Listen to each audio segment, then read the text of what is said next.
So if you're working for someone and you go, well, the problem is no one's responding to this, it might just be that it sucks, and you've got to be able to go, hey, this sucks. Yeah. Your baby is ugly. Sorry. Yeah. But, get back in the bedroom and make another one. People give up way too fast. Okay. So they will run ads and they're like, oh, I've run 4 different ads and I've spent $500. My ads don't work. And they're starting to burn the bridges and be like, maybe I go back and do something different. And it's like, well, you actually haven't tried yet. You can reach more people with Facebook ads, but you give up on it, but you didn't even put in any effort. Most important piece is what the offer is. And that's consistent for the last 10 plus years. Because like you said, there's always small things that you can do that you can tweak, you can adjust, you can hack for 1 month, 2 months, 3 months that might work for a little while, but then it changes. And the consistent piece across the board is always like, how good and attractive is the offer and to which portion of the audience is it attractive? When you've got a huge audience, which for most people for coaching, they go, cool, I want to work with everyone. I want to help everyone, and I can help everyone. Yeah. But just because you can doesn't mean that you should. You get what you ask for. Knock method, NOC, niche, offer, copy. People go, well, my ad's going to sell people. And it's like, no. That's not the job of your ad. That's what happens next. Your ad's core objective is to get someone to click. Yes. And take one step forward. And people try and frame a strategy call or something like that and I'm like, it's worth thousands of dollars. And it's like, well, no, it's not. And again, we know that that's just AKA sales call. Yeah, exactly. It's just a pitch. 10 million in campaigns.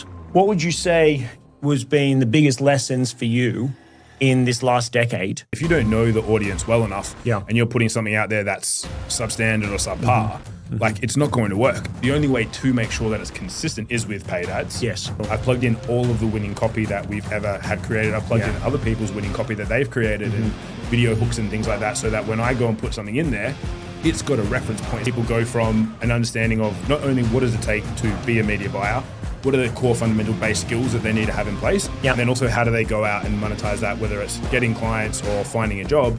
How do you make sure that you've got the right tools and the pieces in place to be able to do that? Because for most people, it's like, great, they could also go and learn the skills, but then have no idea how to attract a client.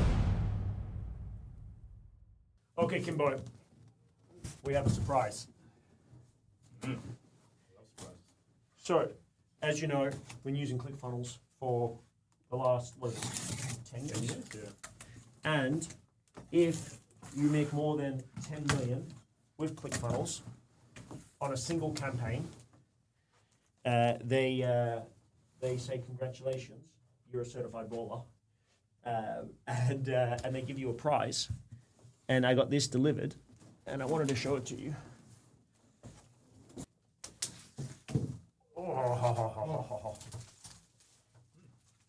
Oh my stars, incredible. Yeah, I know, it's actually much easier when you're not trying to do it with one hand as an influencer, to be fair. Wow.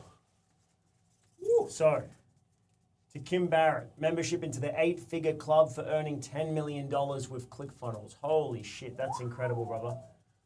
Congratulations, man. That is beautiful. Amazing.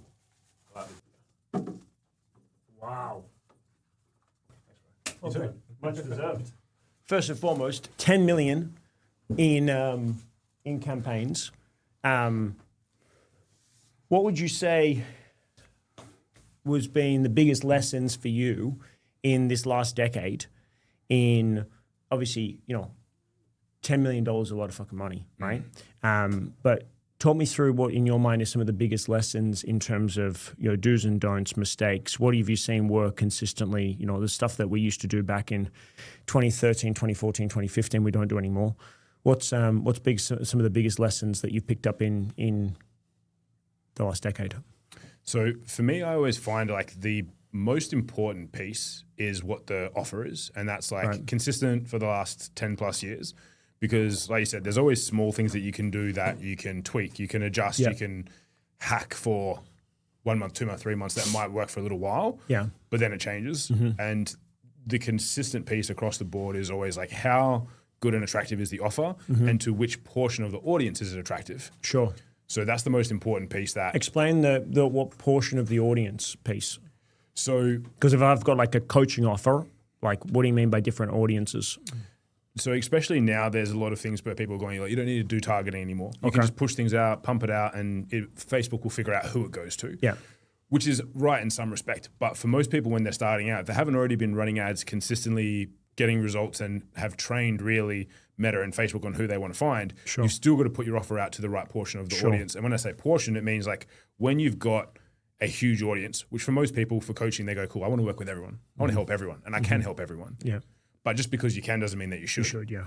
So we want to find out ideally which section of the audience, number one, can afford our services, but number two, can we make the biggest impact with? And that's where we want to direct our ads. That's where we want to direct our offer and our funnels.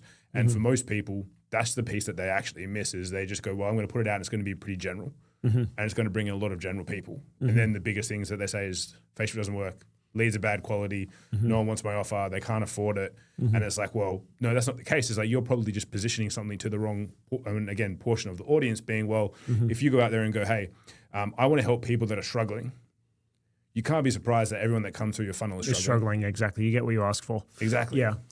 Talk to me about your knock method. This is something that you taught me years ago, and it's still like it lives rent free in my head whenever I'm writing copy or whenever I'm thinking about an offer I'm putting to the market. I always think about that. But for somebody that's new to marketing or new to media buying, whether that be doing it for themselves or for a client, talk me through what that represents and why there's the significance of those three things.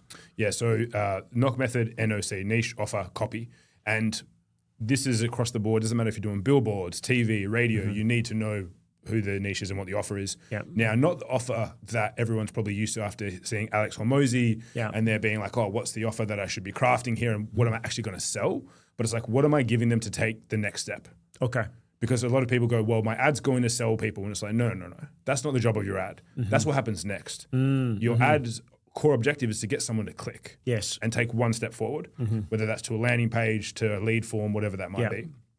So when we know what our offer is, it's like, what can we give them that's so irresistible that they wouldn't jump over the person in front of them and take advantage of it? So if we're giving them, like, for example, at the moment, like we're running for Wild across a range of different industries, free certification. Yeah. With that, that's a very attractive offer. Yeah.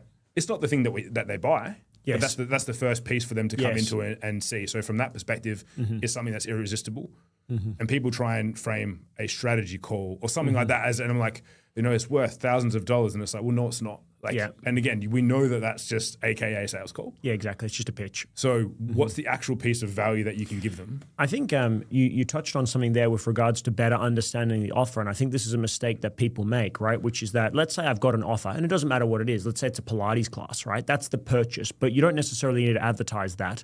There's several different offers you could put on the front end to attract people to that, which also gives your overall offer more sort of time in the sun, right? Because it's not that people don't want to buy a Pilates class anymore. They'll still buy a Pilates class on Facebook. It's just that the free trial for a Pilates class might have expired, right? Or the love it or leave it guarantee, or the pack of 5 Pilates classes, or the webinar on Pilates, or the download or the free guide on Pilates, like those little micro offers that are sort of the gateway drug.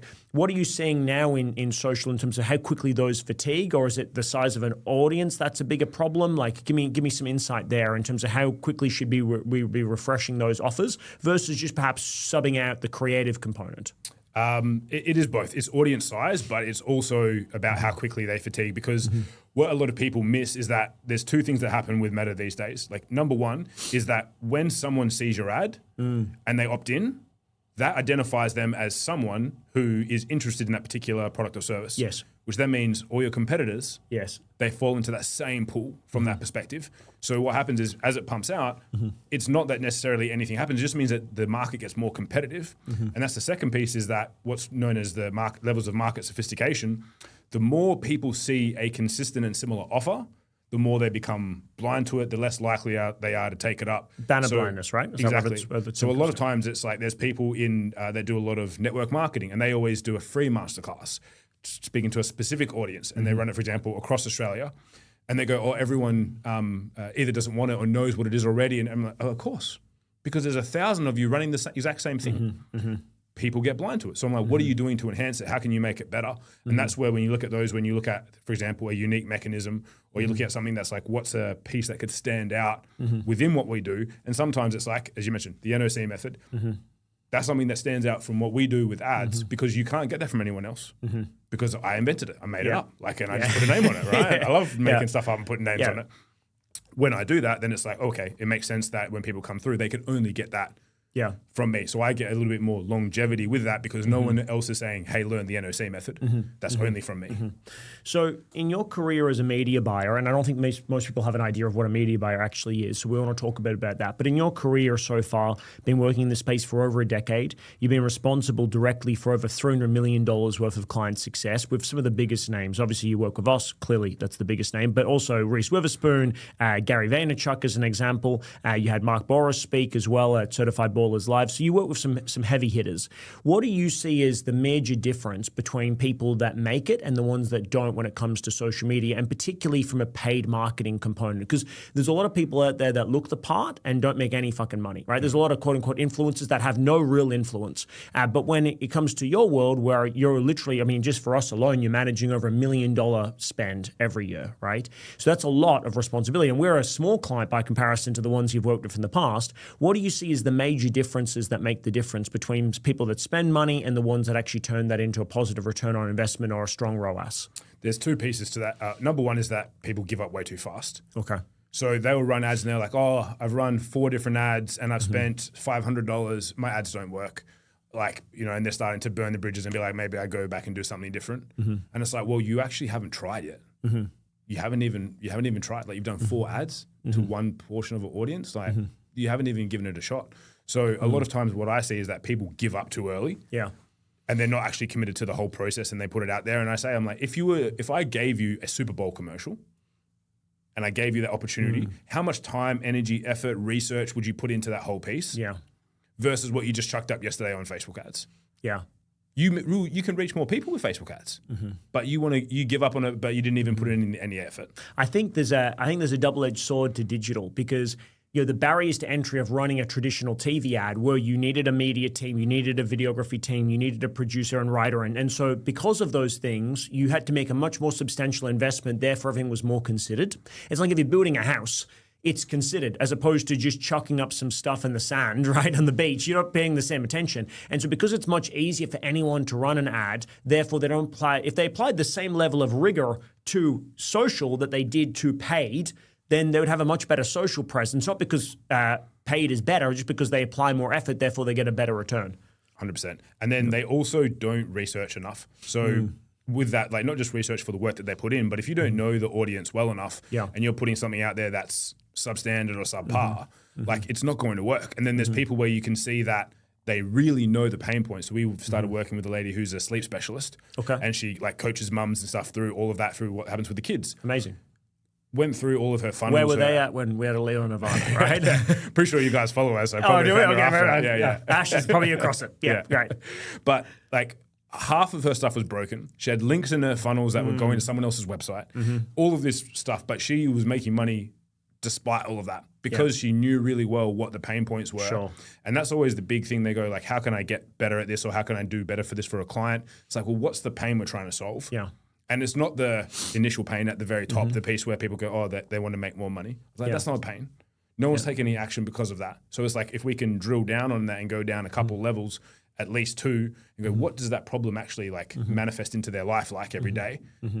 That's when you have a successful. And should I be looking to run? We talk about, Tony Robbins would talk about this as people change for inspiration and desperation. You really simply and basically, should I be running at the same ad, but one written from a center of pain and one written from a center of pleasure to see if that gets a better result overall? Like, is that a level of testing that you would look to do, or is it more just the different color of the creative? Like, obviously, there's so much that you can test, right? So, what are in your mind some of the easy go-tos to demonstrate? Okay, you can't test everything. No one has the time or the budget. But you can test a lot of stuff. And so where should people start when they're looking at testing? Should we be testing different audiences? Should we be testing slightly different versions of creative, different headlines? What's your feeling around that? It does definitely come down to budget. So for example, if I'm starting at $20 a day, I'm testing very different to 100 to 500 to 1,000 from that perspective. But I would always start with the core hook, which is basically the first piece, which is going to correlate to the copy, but also to the creative. Yes. Because it's going to be reflective on both. Yep.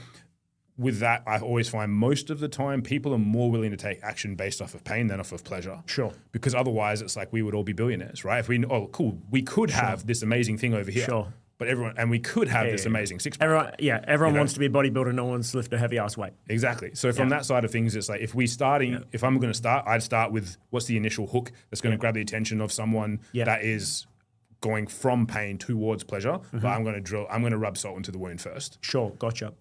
Talk to me about the rise of the media buyer. You know, it's been so fascinating working with you in this digital space for the last 12, 13 years.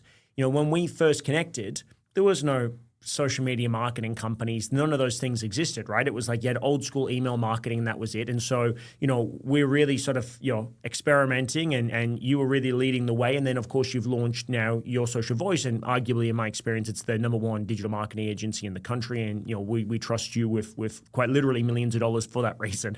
But what's been fascinating is I've seen almost like this transition where it was not a thing and then everyone created their own digital marketing agency. And then there's been, you know, every man and his dog has got a digital marketing company now. But then I'm also seeing now companies that have gone, actually, we're not going to work with a digital marketing agency because maybe it's either too competitive or they're just not worth the money because not obviously everybody's created equal. And so I'm seeing a lot more of them either look to hire internally and bring somebody on board in-house, hence a media buyer. And then, of course, there are within the digital marketing ecosystem companies that go, we're actually now recruiting for media buyers. And I never really understood what that meant. So for someone that has no idea what a media buyer is or what a media buyer does, give me a snapshot of what that is. And why do you feel is that trend happening more broadly? Because you go on Seek right now and you look for Facebook ad specialists or media buyers, and there's like thousands of ads. And these, we're talking about 6-7 figure salaries for some of these positions, which is just mental, right? So talk to me a little bit about that and what you're seeing at a macro level in your industry. So the first piece I'll talk about, like why people are going towards that, which is there's unfortunately been a lot of cowboys in the past, and there's a lot of companies as well that are wanting to lock people in for 12 months contracts and things like that, and then people are going, well, I don't want to have to commit to that, and how much do you care? You know, there's like, you know, there's some that you could liken to a gorilla who are out there at certain agencies, and they go and they lock people in, and you get allocated an account manager, and maybe once a month they'll speak to you. Sure. But people going, well, my business matters every day. Yes. So what are we doing And my today? business probably changes month to month as well, especially if I'm, you know, experimenting with new offers and new marketing and, you know, it's a dynamic environment. And especially with Meta where we can make changes so often. Yes. Google's probably a little bit different, whereas you can have a bit more of a concise campaign that rolls in over time and is consistent. But for a lot, that's not the case. Yeah. So with Meta, we want to be making those adjustments. So because of that, so many companies are going, well, I could pay someone $2,000, $4,000, $5,000, $6,000, $10,000 a month, or I bring someone on in-house who's in my office or is in and around my office every single day, knows my teams. We can adapt fast. We can make changes quickly. We can launch things as we go. And that becomes much more attractive because then you might start someone on an $80K salary, which is the same as paying an agency $7,000 a month, but you've got them full-time looking at your ads, which means then they're reviewing your copy, reviewing email sequences. So for some people, that's a more attractive piece if you can find someone who's already got those skills. The biggest problem now is there's a skill gap. Sure. Because as you said, there's 1,000 jobs and literally at least 100 of them when I reviewed them were 6-figure plus salaries. But there's not 100 plus, 6-figure plus media buyers that are ready to go and take that It's great action. if you've got the skill. Yeah. If you don't have the skill, I'm sure there's some people that are working full-time jobs for 6 companies right now. Exactly. They're overemployed. So, you know, what if, I mean, we obviously have programs that we run and you actually certify and train people in media buying. And to be fair, I remember when we first discussed this, it was like, this is not really something that you want to do because you could just probably work with these clients yourself. But there was a lot of clients coming to you saying, hey, can you help me with campaigns? And there's only so much that you can personally do. And there's obviously stuff that's not really worth the juice is not worth the squeeze, right? When you're working with clients at the moment, that might be a $10,000, $15,000, $20,000 a month retainer to do the work with them. And there's clients that are at the $2,000 to $5,000 level. It's not really worth it for you anymore. So I know you've been fantastic at mentoring people very informally and then giving them those clients that perhaps were not ready for Your Social Voice. But talk to me a little bit about what are some of the core skills and competencies that someone learns to become a media buyer? Because it's not just I've boosted a post on Facebook. There's a bit more to it than that. So what does that journey look like? And how long does it take for me to get to a place where I know what the fuck I'm doing? So I can take people relatively quickly through the skills that matter because the most important piece at the end of the day really is problem solving. Right. Because you're never going to have a campaign that you launch it and it just works perfectly and never changes and it just runs. Sure. The technical side is always there and there are always changes, which is why we have these communities where people can have access to those components.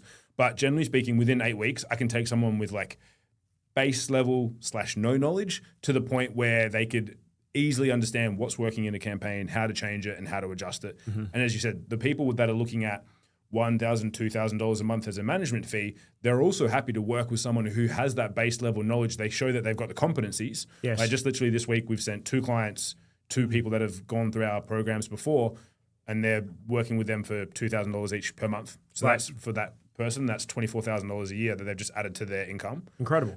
From being able to work with those. But the core competency is understanding problem solving and then understanding what the numbers mean inside of Meta. Because the technical side of, do I add this creative here? Do I click this button? Do I have advantage on? Do I have it advantage off? Relatively straightforward. It's like, School of YouTube can teach you that. But understanding what to do with the problem when it occurs, how to problem solve it, and how to actually get a client to help you fix it as well. Because it's like if you're working for someone and you go, well, the problem is no one's responding to this, it might just be that it sucks, and you've got to be able to go, hey, this sucks. Yeah. Your baby's ugly. Sorry. Yeah. But, get back in the bedroom and make another one. Yeah, let's keep that as part of this podcast. That's going to be a great part of it. Let's leave that at the hook at the very beginning. Incredible. So moving on from your baby being ugly, is this something the sleep specialist says? She told me. Yeah. She I've seen says, photos. rub salt into the wounds. That's what gets people to click, right? Headline, your baby is ugly. Let's run that as a split test. I don't know where we go from there. So if I'm starting out on this journey, I've got potentially a couple of clients on board. If I'm managing a client and I'm working directly with somebody, I probably have the capacity to do more than just one client, right? So I can probably manage a couple. In your experience, what's a nice sweet spot in terms of a lifestyle balance? Is that 1 or 2 clients? Is it 5 or 6 clients? What does that look like? It definitely depends on the industry you go for. For example, if you go towards e-commerce and you take on 5, 10 clients, best of luck to you. Don't come to me when you're crying. Yeah. It's going to be painful. But then if you're choosing the right niches and industries where you can put in the right level of work, one person could adequately take between 8 and 10. Okay. That's going to be a full-time piece, 40-ish hours a week, 38 to 40 hours. Sure. If you wanted lifestyle, I'd be going with 5, 6. Okay. And then with ease, that could be $12,000 to $15,000 to $20,000 per month, depending on what you're charging a client. What are we doing, bro? Yeah. Fuck this. Can we sell this? Let's set up an agency. So, there's always money in money, right? And so, we've both worked in a ton of, and I stay away from e-commerce because I remember one year, right? You were launching, I think it was Boxing Day. You launched, I think, what was it? Like 3,000 different ads or something? I launched 4,000 ads in 1 week. It was mental, man. Yeah. Like that was by myself. I didn't have any team either. I remember that. And I was like, what are you Microsoft doing? Paint. This is before Canva. Putting Christmas bells on photos, Bombs away, right? Yeah. You know what we should bring back? The fucking borders, right? Yeah, exactly. Yeah. Orange border around every image. For those of you watching this that don't know, when Kim used to run our ads back in 2014, we used to run, one of the strategies to try to create a patent interrupt was to take a photo and just fucking put like a colorful border around it. But then it wouldn't show up properly when Facebook changed the formatting. So you would just get 2 strips down the side. It wasn't even a full fucking border. But hey, it worked. Still worked. It worked. I wish we could go back to 35 cent clicks. That'd be great. I get distracted. So within all of the niches, right? In your experience, and I know you've had success in everything that you do. I know that you're the fucking GOAT, and yes, of course, you'll win in anything. But for the average punter out there, are there certain markets you go, beauty is a way, right? Like, or real estate. You always make money in real estate, right? But stay away from cafes. Like, definitely say cafes.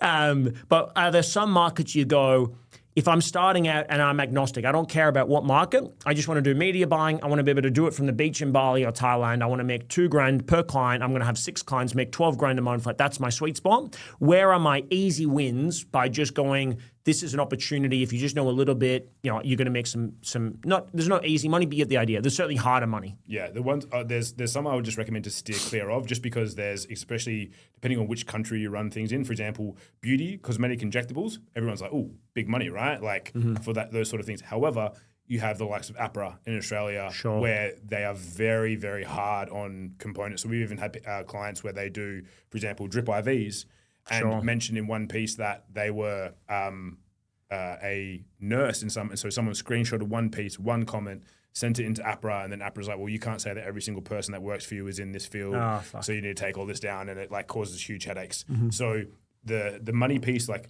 the places that have the best margins are generally going to be the best. So there's, as much as there's been a rise of media buyers, the other thing there's been a rise of is buyer's agents. Yes. So, for example, things like that where they charge up front a $5,000 to $10,000 plus fee for people Sometimes to go even and, $30,000 to go and find a property. So if I can get you one of those paid for me for the year. In the first 3 months, you're going to be like, Kim's the best in the world because he's done that for us. Yeah. So where you've got those high ticket services, and it's slightly different to their normal real estate. Sure. Because in there, you've got to help them find either buyers or sellers, depending on what they're looking for. There's a sales cycle. They don't get paid to a certain point in time, and then they have to wait on how much commission they get. And there's all these different pieces. Similar to builders, I used to love working with builders, and then they're like, oh, well, we don't get paid until a slab goes down here, and we only get a certain portion at this point, and it drags out. So even some of the niches, you have to go in a little bit deeper to get those pieces. So if you can find those high ticket, that's the win for me. Explain the difference as well. I mean, I think when most people think about social media marketing as a theme or as a category, they think mostly about management, right? Posting, understanding algorithms, posting content constantly, and there's obviously huge value to that. But your space is not that. Your space is really just doing the paid component. And most people are not even aware of what that really represents. So in a simple way, is it just paid versus organic? Like, how are you differentiating that? Because you're not hiring a media buyer at $2,000 a month to post your motivational quotes with your captions and hashtags, right? Like, that's a separate space. So talk to me about the distinction and differentiation there. Yeah, it's 100% social media advertising is the piece and the play and the point of difference because, yes, and we're not the best people to do that. We're not the best to talk about that. Like, we know some things in that space because we do it and we post ourselves, but that's not our specialty. Our specialty is going, great, how do we get a direct response, which is basically direct response marketing, if we go back in the early days of ads and marketing and components from that perspective. I heard this example once before, which was that advertising will make you rich and branding will make you famous. And so effectively what you're saying is that I work with you, I'll make you rich. Yeah. Yeah. Guaranteed. Yeah. TM. Yeah. Okay, great. And of course, people, and I think that's probably a good thing to know because if I'm a new brand and I'm not famous yet and no one, I don't have a lot of content, I don't have a lot of followers, is it still possible for me to make a heap of fucking money on social without having all of that already pre-established? Can I not shortcut the process, but I know a lot of people are hesitant to spend money on paid ads because they just don't think that they've got a big enough profile yet.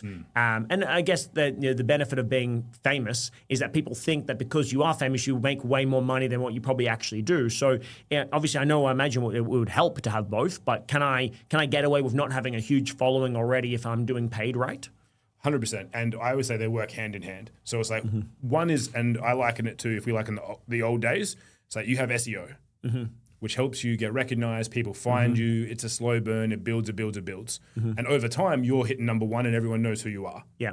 That's your social media marketing normal piece. Google ads, promoting things, actually running ads and driving people through, that brings you your predictability. Sure. Because again, you can have a video go viral, you can get 50 leads this week.